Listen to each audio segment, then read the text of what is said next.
been quite the year, hasn't it? Alright, this is fucking dumb. I'll take this damn thing off. Ow! I finally decided to upload more than like 3 videos this year. 9 videos to be exact, including this one. And if you stuck around this channel long enough, you know I like talking about sitcoms. And what a better time to talk about sitcoms than Christmas! A few immediately come to mind, like who can forget the Seinfeld episode The Strike, or as it's better known as the Festivus episode. I'll discuss it more later, but if a sitcom lasted a few years, you're bound to get a few holiday specials, and one of my favorites is Christmas, being my favorite holiday of course as well. I'll be talking about a variety of Christmas specials, and even some from sitcoms I've never watched, so of course, stay tuned and listen. My opinions on this... Why are you here? I've got nothing else to do. And if you're here too, you don't as well! Winning, anyone? What the hell was that? Rhymes with winning. Winning, winning, winning, winning. Oh, who the fuck left the cocksucking washing machine on? I can't seem to stop it.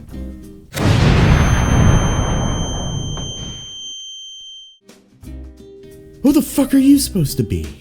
I'm supposed to be the Stay Puft Marshmallow Man. I'm fucking Charlie Sheen. As the ghost of Christmas past. Great. What the hell are you doing in my washer? Oh, no clue.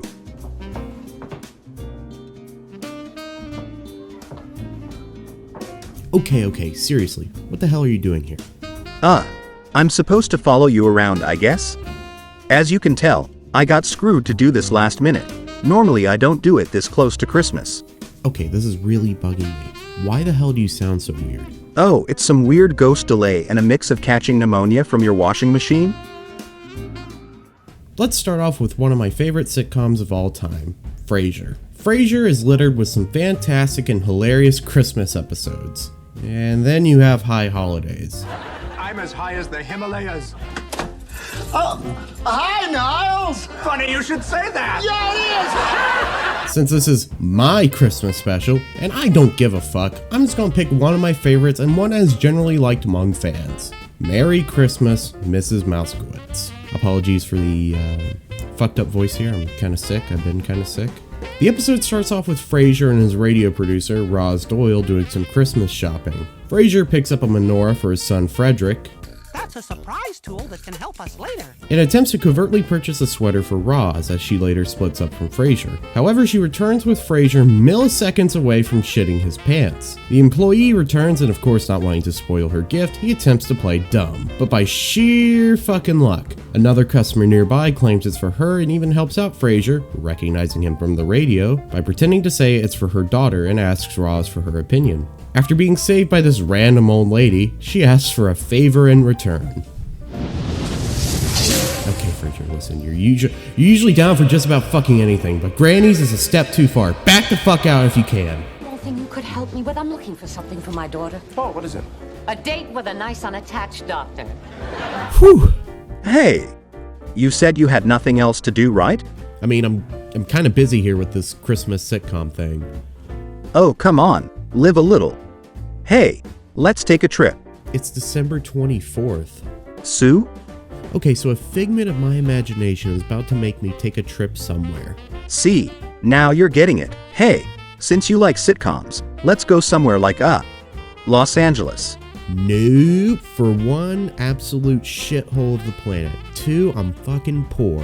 Where does Drew Carey's show take place? Cleveland? Cleveland it is. Seriously, am I on fucking drugs? Frasier's mystery date eventually shows up to Cafe Nervosa, and he is pleasantly surprised. The old lady's daughter, Faye, is surprised as well. Being embarrassed that her mom had set up a date, she was expecting things to go south. And to be fair, Frasier did as well. While in the cafe, Daphne asked Niles if he could be the musical director for a holiday revue she's hosting for the apartment complex. Eventually, Faye drops on by with her mother, and it's found out that Faye was under the impression that Frasier is Jewish. Now you may be asking, why the hell does that matter? Well, she doesn't care, but she's scared of what her mom may think. Marvelous! Frasier gets everyone to go along with it, and of course, only chaos can ensue. From Eddie jumping on the couch in a Santa outfit to a Christmas tree being delivered, and Niles having to fill in one of the roles for the holiday review as Jesus Christ. which eventually leads him back to the apartment where this glorious scene happens. Jesus! Of course, in a sitcom manner, they keep up the act without her knowing, and they get so close to succeeding, but there was one fatal flaw. They didn't account that she would have to piss, or go to the powder room and do her business. Frasier, clueless to where the tree is or the location of Niles, free-willingly opens the door and... What is going on?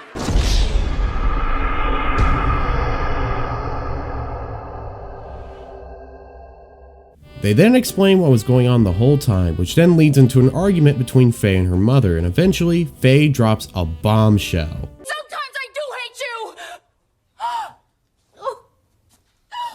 you! And everyone within a 25-mile radius of the Paramount Studios soundstage just had an aneurysm. After that, they have a crying heart-to-heart, and they give exclusive permission for Frasier and Martin to watch. After they leave, Martin and Frasier begin to talk and discuss bottling feelings and emotions. Martin then stands his ground on wanting a single piece of his favorite Christmas decoration displayed. This eventually spirals into an argument about Martin not feeling like this place is his home, with the lack of, let's say, personality. Eventually, the same thing happens again. They both cry and eventually resolve their differences and hug it out. What an ending.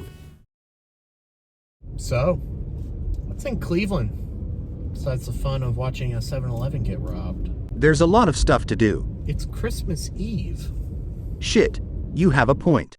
How much farther are we? It says we'll be there in 7 hours. Ah, fuck, I drove into Tennessee!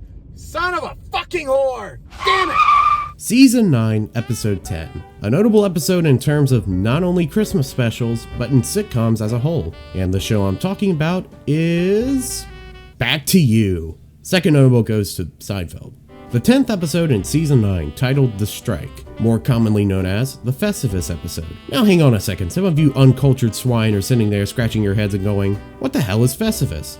Well, here's a quick rundown. Festivus is a holiday that was conceived by a then longtime editor for Reader's Digest, Daniel O'Keefe. His family would celebrate this newly formed holiday as early as 1966. He eventually coined the name Festivus and said the name, quote, just popped into my head. While there is a Latin word for Festivus, it's not derived from that. It's actually derived from festus, meaning joyous, holiday, feast day. The Seinfeld episode came about when Dan O'Keefe, a writer on the show, decided to take some inspiration from his holiday celebrations as a child. Now you know the holiday was conceived by Daniel O'Keefe.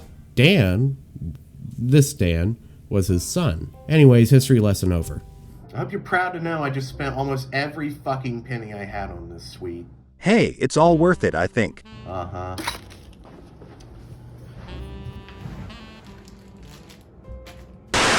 Concreters here tonight. You guys chose the right... What the hell is Salvo Pancakes doing on the TV? Stream, obviously. You guys are here. You guys are enjoying it. You guys are... We will not be silenced by Garcia and his mom. So, Thanksgiving is extremely tough for me. Every channel because I don't really have a lot of family. We are in Cleveland, after all. How the fuck does Charlie Sheen know who the fuck Salvo Pancakes? Never mind. So, now what? I kind of drove up all this way to do something. Ooh, I have an idea. Here I know you're broke. Here's my ghost credit card. Why don't you bring us back something? Hey, thanks, Charlie. I appreciate it. The episode begins at Tim Watley's Hanukkah party. This is the same Tim Watley who's not only a dentist but an anti-dentite. Elaine notices someone checking her out from across the room. She brings up that she has a fake phone number prepared to give him. Eventually, Jerry, rightfully so, wanders off to try and hit on a girl. The guy who looked like he's been on Dateline here and there eventually asks Elaine out on a date, and she gives him the fake phone number. At Tom's restaurant, it's revealed Jerry was successful in getting the girl to go on a date with him. George brings a Christmas card Tim Watley had sent, saying that a donation had been made in his name to the Children's Alliance. The donation was Yankee tickets originally gifted to Tim by George. Elaine shows up, bragging about how later in the day she plans on going to Atomic Sub to earn her 24th stamp to receive a free sub sandwich. Boy! Anyhow, George eventually opens up a card from his father wishing him a happy Festivus. This leads to Jerry explaining the whole idea of Festivus, pissing off George and storming out. At Jerry's apartment, Elaine discovers that her precious sub card had mysteriously disappeared, eventually coming to the realization that she wrote the fake phone number on the back of it and gave it to the headline of the day, denim vest. Laugh Factory guy, I'm really sorry. Kramer receives a call and is excited to hear that a long-standing strike at his job at H&H Bagels has finally come to an end. We've been on strike for 12 years. Yes, you heard them right. 12 years. Kramer then shows back up at work, finding out that most of his former colleagues moved on and accepts a new job.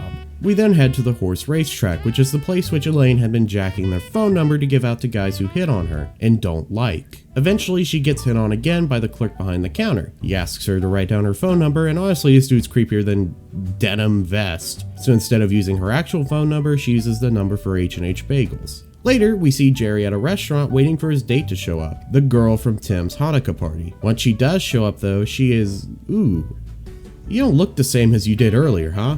Back at Jerry's apartment, George has a brilliant idea to give Christmas presents to everyone at work, stealing Tim, with a donation to whomever, with George donating to something called the Human Fund, which is something entirely made up. Sounds slightly illegal, but whatever, it's 1997. The term wasn't even in anybody's vocabulary yet. Kramer, eventually hearing about Festivus from Jerry, he calls Frank and invites him to H&H to discuss. Apparently George's father, Frank, hadn't celebrated it in years. George returning back to Kroger's, which sometimes makes me think a writer sneezed and meant to put Kroger, but I digress. George tries his trick of gifting his Human Fund cards and are met, well, with the reactions you'd expect. Back at H&H, Frank tells Kramer about how Festivus is celebrated. For example, instead of putting up a Christmas tree, you put up a metal pole. Kramer says he's in, and Festivus is revived. Elaine's still content with trying everything she can to get a free sub, blah blah blah, moving on. Meanwhile, Jerry decides to try again and take this two-faced woman out on a date, discovering that in the light, she looks as beautiful as day, and in the dark, she's about as horrifying as a New York sewer monster. At Tom's restaurant, Jerry is telling George about the amazement in human science he's discovered, comparing it to a 3D baseball card where it changes depending on what angle you hold it, with him saying that she looked really good in the back corner of the restaurant. George, with another great idea, tells Jerry to just simply only bring her to the coffee shop. Kramer and Frank stop by, with Frank holding a Festivus pole, and the look on George's face is absolutely priceless. Kramer then tells that everyone's invited, and after Frank plays an old tape from a Festivus past, George runs out. Jerry tries to plan on bringing his girlfriend to the back booth, and boy, does this girl need some weird fucking help. Before and after. I don't embrace excuses. I embrace solutions. For more than 30... I have 2 designer dogs, right? Hey, you fucking prick. Did you change my channel? What? How? I was just watching a very intense episode of Bar Rescue and it changed to the Salvo guy. Huh? Wait, try and walk out of the room. Okay. But instead, I pet a dog and the hair is straight and kind of hard and crusty. And I get it out. I believe that you could do this. Okay, John but turns if you money. could stay out there for the rest of our stay, that'd be fantastic. If you've spent any amount of time At Kroger's, Mr. Kroger runs into George, telling them he needed a charity to, quote, throw some of the company's money at. Great. He then hands George a check for $20,000 made out to the Human Fund. This is how Ponzi schemes get started. Jerry's girlfriend, after being tired of going to the same restaurant over and over again, just gets up and fucks off. George comes by and shows Jerry the check he just received and says he wouldn't return it and spins it into, why don't I just start an actual charity? Back at H&H, after sabotaging the bagel system, or just a single valve, was loosened, Elaine eventually gets her call back from our old pal Vest guy, and is gleeful that she's going to get her atomic sub card back. Gwen, I literally just learned her fucking name, happens to walk by H&H, and stops to talk to Kramer. Kramer, of course, only seeing her in the bad light, didn't recognize her, saying that Gwen was much more beautiful than what Jerry was dating, leading Gwen to think that Jerry's Elaine walks on over to meet up with, we finally have a name, Steve, about retrieving her sub card. He says he left it at his place and can't go back to it, so Elaine asks for his number, and instead he writes down a number for a nearby moving service. Back at Kroger's, Mr. Kroger's confronting George, saying that the accounts department, saying that there's no such thing as the Human Fund. George, baffled that he's been outed, tries to give back the check, and Mr. Kroger realizes that, hey, wait a second, those donation cards were total bullshit. George, backed into a tight corner, needs an excuse fast, and of course, George has an IQ of 900 billion. So he says that he doesn't really celebrate Christmas, but Festivus, And in a way to prove he's not bullshitting this either, he invites Mr. Kruger to his parents' house for Festivus dinner. Jerry and Elaine eventually show up, followed by Kramer and the guys from the horse tracks, saying that when they called the number she gave, they reach H&H. So Kramer tells him that he was just about to see her, and he brings them with him. Frank then starts off Festivus with the airing of grievances. First off, telling Mr. Kruger that George had been shit-talking his company behind his back. Kruger, my son tells me your company stinks. Oh, good. But before he could finish, he forgot what the hell he wanted to say. But that's okay, because Gwen just busts through the fucking door to find Jerry after hearing from Kramer that he was going to be there. She begins accusing Jerry of cheating on her with Elaine.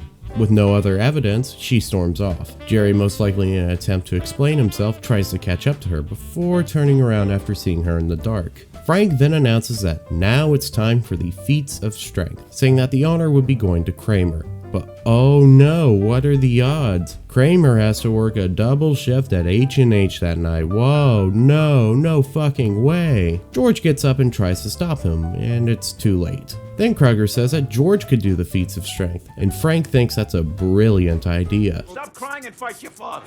Ow! Ow, this is the best Festivus ever! The credits show Kramer working one of his shifts, and after some gum accidentally falls out of his mouth into the dough he was working on, he attempts to get it out, eventually being discovered by the manager and is fired right on the spot. And that was 2 sitcom Christmas specials in a nutshell. 11 out of 10 work, great descriptive effort by me. Now, what do I think about both of these specials? Well, to sum it up, I adore them both. These two are what I think the sitcom-y elements really shine. With Frasier, it was trying to hide the fact that Frasier wasn't Jewish. With Seinfeld, it was a mix of misunderstandings and misdirections. Now, one thing before I go. You remember the Human Fund? Well, taking inspiration from the Seinfeld episode, in 2005, a man by the name of Andy Rayburn created the Human Fund, with his goal to raise money for the city of Cleveland, Ohio's schools all-city arts program. That's right, Cleveland, Ohio. What are the fucking odds, am I right? Charlie!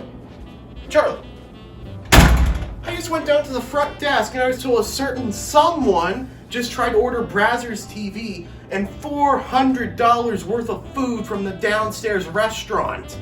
Why would you think that would be me? Who the fuck else would it be? Yourself. I'm fucking broke, Charlie! Good point. Alright, that's it. I've been cordial with you this whole fucking trip. I'm fucking done with it.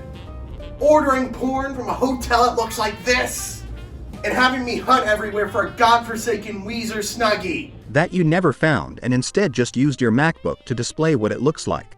It's still a Weezer Snuggie, right? Whatever. Still, I'm tired of this. I don't know what lesson you've taught me besides never spend a holiday with someone who leaves me with all the fucking heavy weight to carry and take care of them like they're a 6-year-old. Well, it's our hotel room.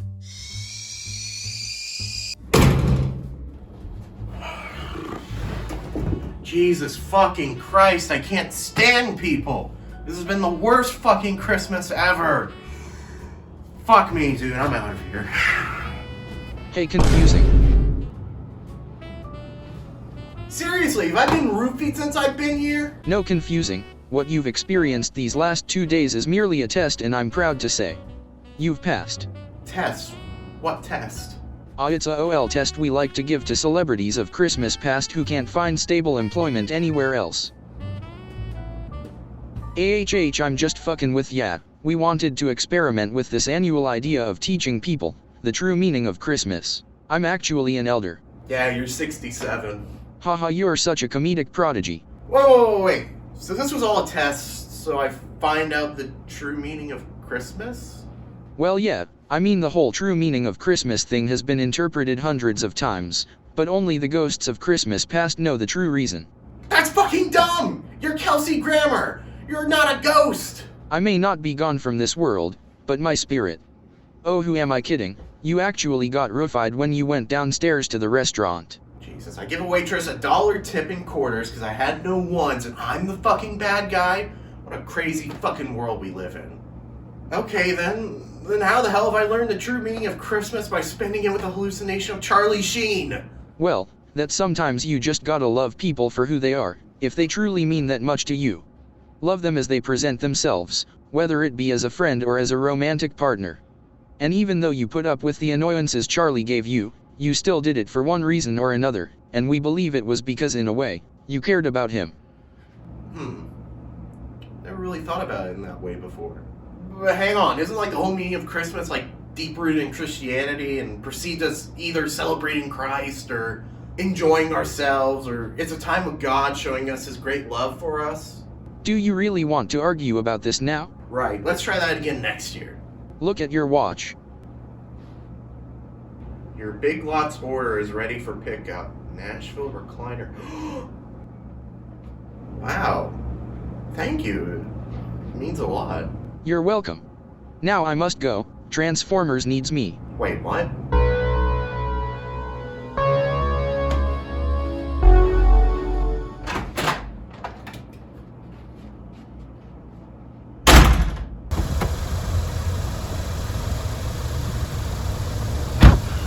This is the place.